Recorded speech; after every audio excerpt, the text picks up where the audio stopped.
Alors aujourd'hui, dans cette vidéo, le business en ligne en 3 étapes. Tu sais, on croit souvent que le business en ligne, c'est quelque chose de complexe parce qu'on voit toutes sortes de contenus qui nous parlent de plein de choses, qui vont dans tous les sens. On a l'impression qu'il faut maîtriser des tonnes et des tonnes et des tonnes de choses, alors qu'il n'y a que 3 éléments. On peut simplifier tout le business en ligne à 3 éléments. Et quand je parle de business en ligne, je parle d'un business, d'une activité de formateur, de consultant, de coach, d'expert d'un sujet, un peu le métier que je fais, le métier qu'aussi plein d'autres personnes font aujourd'hui. Il n'y a que 3 éléments à maîtriser et que 3 éléments à intégrer à ta routine hebdomadaire. Et on va voir, et je vais te montrer d'ailleurs, je t'ai créé aussi une fiche PDF dans la description dans laquelle je vais te montrer mon programme qui me permet de créer en à peu près 2 heures par jour, une formation par semaine, une vidéo par jour du lundi au vendredi et un lancement par semaine que je fais par email et sur messagerie, donc avec un format de vente, si tu veux, par jour, du lundi au dimanche.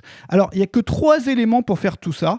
Et le premier élément, c'est bien entendu d'avoir quelque chose à vendre. D'avoir quelque chose à vendre, ça coule de source, mais il va falloir intégrer ça dans ta routine. Créer des produits ou faire de la prestation pour tes clients, c'est un tiers de ton travail. Créer des produits, ça veut dire être systématiquement en train d'avancer dans la création d'une formation si tu es formateur. Être systématiquement en train d'avancer sur l'organisation du prochain événement si tu crées des conférences ou des événements ou des masterminds ou des week-ends. Bon, là, on est en période de Covid, mais je parle hors période de Covid où on peut organiser des événements. Et si tu fais de la prestation, c'est aussi un tiers de ton travail. Le problème de beaucoup de prestataires, c'est que très vite, ça devient 100% de leur travail et ils ont plus de temps à passer pour le reste. Ils ont plus de temps pour l'acquisition, ils ont plus de temps pour tout ce qu'on verra après. Donc, dis-toi bien, créer des produits ou faire de la prestation pour tes clients, c'est un tiers de ton travail. Il y a 2 approches pour créer des produits. Le premier, c'est d'avoir un seul à 3 gros produits, donc d'avoir seulement ça en catalogue. Un gros produit, par exemple, une énorme formation qui t'apprend tout sur le sujet, ou bien 2, ou bien 3, mais qui vont être mises à jour régulièrement. C'est-à-dire que quand il y a des nouveautés, tu mets à jour, ou bien quand ça a fait un peu vieillot parce que tu as enregistré ça il y a 5 ans, bah, tu vas refaire les vidéos, etc. Donc on peut avoir 1 à 3 gros produits qui sont mis à jour et qui vont toujours être en vente, ou bien être en création perpétuelle.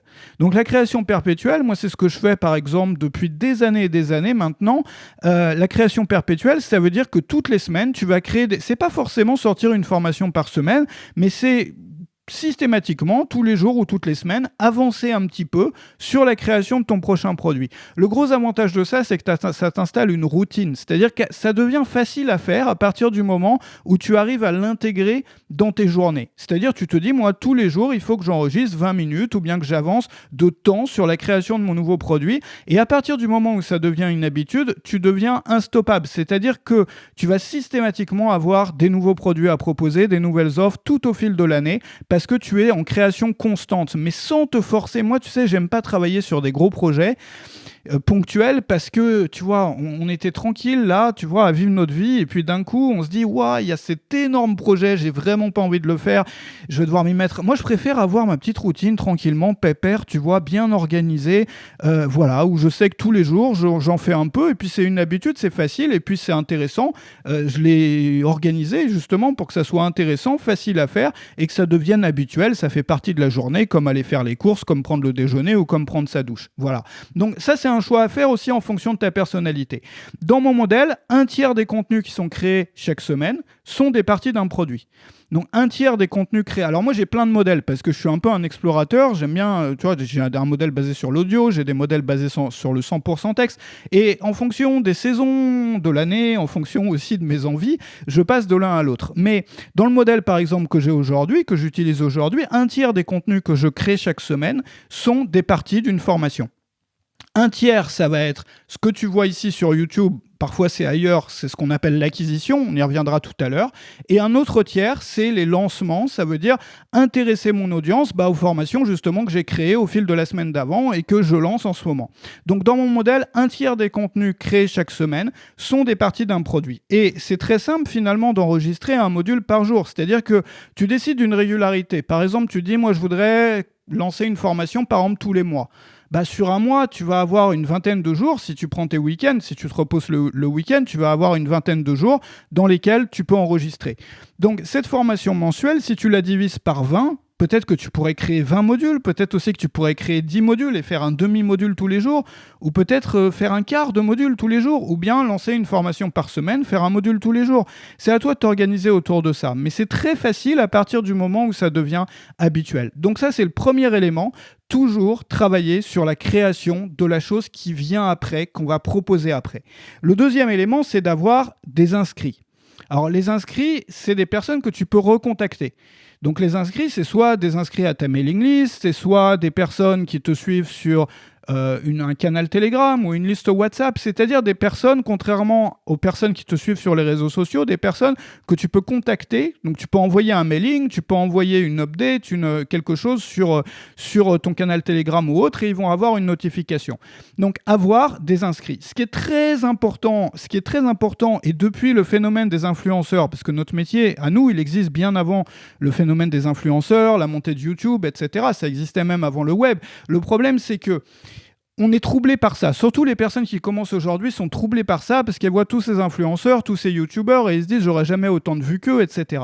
Il ne s'agit pas de faire des vues, il ne s'agit pas non plus de devenir connu.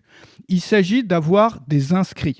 Tu sais qu'il y a des stratégies, par exemple, de création de vidéos qui apportent parfois jusqu'à 10 fois, moi j'ai le cas où c'est jusqu'à 20 fois plus d'inscrits en moyenne pour 100 vues que le modèle classique de vidéo avec un lien dans la description où on parle jamais du lien, etc. Notamment le modèle que je fais aujourd'hui, le modèle en 2 parties. Sur chaque vidéo, j'ai entre 100 et 200 personnes qui remplissent le formulaire qui est dans la description pour avoir une fiche PDF. C'est du jamais vu sur des vidéos typiques. Un YouTuber normal, classique, il va avoir 1% des personnes qui vont cliquer dans la description. Selon ce que certains disent, évidemment, ce chiffre-là peut être différent de l'un à l'autre. Et donc, du coup, on va avoir plus du tiers des personnes qui ont regardé une vidéo qui vont remplir le formulaire. Alors, beaucoup de ces personnes-là sont déjà inscrites, si tu veux. Mais ça te permet d'avoir des inscrits tout le temps, systématiquement. Il ne s'agit pas de faire de vues. Parce que si tu fais des vues, si tu as 1% des inscrits, qu'est-ce que tu vas devoir faire ? Tu vas devoir avoir, je sais pas, peut-être 100 fois plus ou 50 fois plus de vues pour avoir le même résultat. Il ne s'agit pas de faire des vues ni de devenir connu, il s'agit d'avoir des inscrits. C'est le seul but des contenus d'acquisition. Dans ce métier, on n'est pas YouTuber, on n'est pas influenceur, c'est surtout pas l'objectif ici. On veut pas devenir un gros influenceur ni un gros YouTuber, c'est un autre métier. Il s'agit ni de faire des vues ni de devenir connu, il s'agit d'avoir des inscrits. Et la bonne nouvelle, c'est que c'est beaucoup plus facile. Donc, moi, ce que je te propose, c'est de trouver un modèle de contenu qui est facile à faire pour toi, qui t'apporte des inscrits tous les jours. Quelque chose qui soit facile. Il y a des personnes, c'est la vidéo, il y a des personnes, c'est l'audio, il y a des personnes, c'est l'écrit. Trouve un modèle qui soit facile à faire pour toi et qui peut t'apporter des inscrits tous les jours. Ça demande souvent de tester plusieurs approches pour voir celle qui te plaît, celle que tu peux faire constamment tous les jours, celle qui marche vraiment. Voilà. Alors, on a donc déjà, à ce point-là, 2 choses à créer régulièrement pour avoir une activité qui tourne. Premièrement, avancer tous les jours ou toutes les semaines sur les parties du prochain produit ou de la prochaine offre ou de la prochaine activité ou de la chose qu'on va proposer à notre audience. Et deuxièmement, de faire des contenus d'acquisition. Là aussi, c'est à chacun de trouver son rythme. Il y a des personnes qui préfèrent le faire plus souvent, d'autres moins souvent, parce que souvent, c'est lié à la façon dont on aime vivre. Moi, j'aime bien avoir des journées qui sont les mêmes tous les jours. Donc, c'est la raison pour laquelle, je sais pas, moi, ça me relaxe, ça me détend, tu vois. J'ai pas le stress de « Ah merde, il faut faire ça » et ça me paraît être une énorme tâche. Non, c'est ma journée, tu vois. Je me lève, je fais du café, je fais mon truc. C'est devenu habituel. Et donc, du coup, vu que moi, personnellement, je fonctionne beaucoup mieux sur un rythme quotidien parce que ça me permet de jamais avoir le truc de la semaine à faire, tu vois. C'est juste des petites choses qui se répètent, qui sont les mêmes tous les jours. C'est simple pour moi. Donc, du coup, pour moi, ça fait beaucoup plus de sens de créer des contenus quotidiens quand je crée des contenus. Voilà. Alors, il y a eu des périodes aussi où j'alternais. C'est-à-dire, tu peux créer une vidéo par jour. Et donc, du coup, le lundi, ça va être une vidéo pour YouTube. Le mardi, ça va être un module de ta formation. Le mercredi, tu vois, tu alternes un jour sur 2. Ce qui fait que toi, ça te permet d'avoir la même routine quotidienne, mais du coup, tu en crées quand même un peu moins. Donc, 2 choses déjà à créer régulièrement. Premièrement, les parties d'un produit. Deuxièmement, les contenus d'acquisition. Je t'en parlerai tout à l'heure, mais dans la fiche PDF qui se trouve dans la description que tu reçois en t'inscrivant à Rejoins le mouvement, qui est la petite lettre que j'envoie par email tous les matins avec des conseils pour les créateurs, pour les experts, pour les personnes qui veulent justement faire ce métier, tu reçois tout de suite le PDF avec la façon dont moi j'organise mes journées et mes semaines pour arriver à créer tout ça très facilement en à peu près 2 heures par jour. Alors, l'élément 3... parce que c'est pas fini, c'est le troisième. La troisième étape, c'est la vente. Parce que tout ça, c'est bien gentil, mais il faut bien que tu fasses rentrer des ventes dans la machine pour pouvoir manger à la fin du mois. Alors, comment on fait ? Il y a 2 options. Il y a deux options qui sont les plus courantes parmi les personnes qui font notre métier. Les lancements rotatifs et les lancements qu'on appelle evergreen. Alors, les lancements rotatifs, c'est quoi ? Ça veut dire que tu as ce qu'on appelle un lancement, hein, c'est une succession d'emails ou une succession de contenus, peu importe sur quelle plateforme, qui vont parler d'un produit. Et à chaque fois, on va avoir un angle ou une raison différente d'acheter ce produit. C'est-à-dire que le lundi, on va, par exemple, faire une annonce, dire « Ah bah tiens, j'ai lancé ça ». Voilà tout ce que tu vas apprendre dedans. Le mardi, on peut dire pourquoi est-ce que tu en as vraiment besoin. Le mercredi, on peut parler des résultats auxquels la personne peut s'attendre. Le jeudi, on peut parler, je sais pas, des problèmes dans sa vie qu'elle a aujourd'hui et qui vont être éliminés une fois qu'elle aura la méthode, etc. Donc c'est ça un lancement et typiquement, ça se finit par une fermeture des portes ou le retrait d'une promotion. Beaucoup de gens le font. Pourquoi ? Tout simplement parce que c'est ce qui marche le mieux. Il n'y a rien d'autre qui marche mieux que ça parce que tu as un élément d'urgence. C'est-à-dire qu'il y a une raison d'acheter maintenant parce que ça va être retiré après. Et du coup, d'un coup, tu fais plus de ventes. Donc du coup, ça fonctionne et c'est pour ça que tout le monde utilise ça.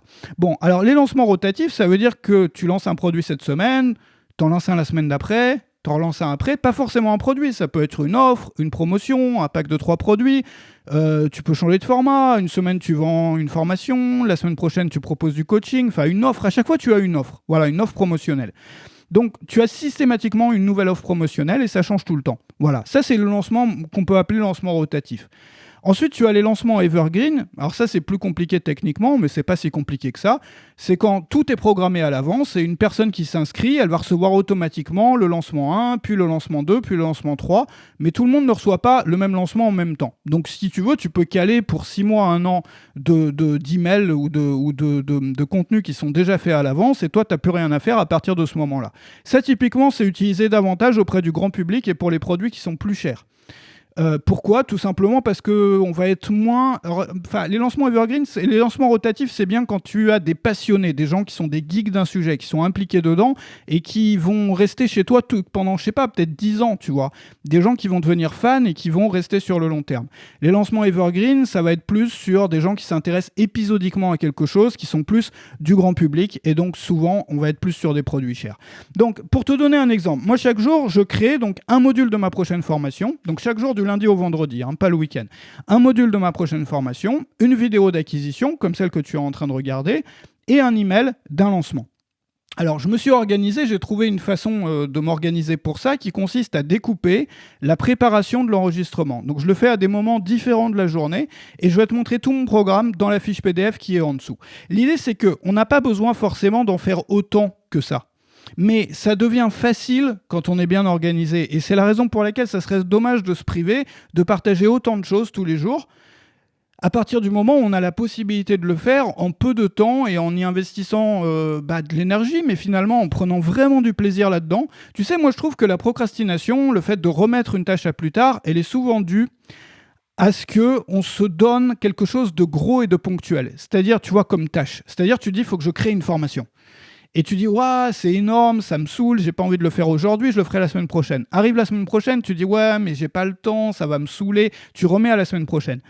Et il n'y a pas que les formations, il y a plein de choses comme ça dans nos journées, dans nos semaines, dans nos années, dans nos mois, qu'on a tendance à remettre à plus tard parce qu'elles sont trop grosses. Mais à partir du moment où tu découpes ça en un système et que tu en fais un peu tous les jours, et que tous les jours tu fais la même chose, c'est-à-dire tu fais une vidéo tous les jours, ou tu fais X tous les jours, et tu le mets vraiment au moment de la journée qui est le plus adapté pour toi. Tu travailles là-dessus, tu regardes tes niveaux d'énergie, à quel moment de la journée c'est le mieux, dans quel ordre, etc. Tu arrives à un système qui est facile pour toi, dans lequel c'est vraiment très rare que tu sois tenté de procrastiner, et du coup tu peux créer beaucoup plus facilement. Alors, dans la fiche PDF que tu reçois en t'inscrivant à Rejoins le mouvement, qui est la petite lettre que j'envoie tous les matins à des créateurs comme toi, et tu vas recevoir aussi mon petit livre tout de suite, Gagner sa vie sur le web, qui va te montrer ma méthode. Dans la fiche PDF, tu vas apprendre à faire tout ça en 2 heures par jour. Évidemment, c'est adapté à tes besoins. Évidemment aussi, au tout début, ça va te prendre plus de 2 heures parce que si c'est la première fois que tu le fais, il y a des habitudes à prendre, des mécanismes à mettre en place. Mais sur le long terme, une fois que tu as pris ton rythme de croisière, si tu travailles comme moi, tu peux faire tout ça en 2 heures par jour. Le problème, c'est rarement le temps, c'est plus l'énergie. Le temps, même si on a des journées remplies, on en trouve toujours. Et tu sais, comme moi, le plus dur, c'est l'énergie. C'est la raison pour laquelle C'est important de caler les choses au bon moment de la journée. Bref, je te retrouve dans la fiche PDF, tu vas avoir mon programme à moi, comment je fais tout ça, et je te retrouve là-dessus, et je te retrouve aussi sur les emails que tu vas recevoir au fil des journées avec plein d'infos pour les créateurs. Excellente journée à toi.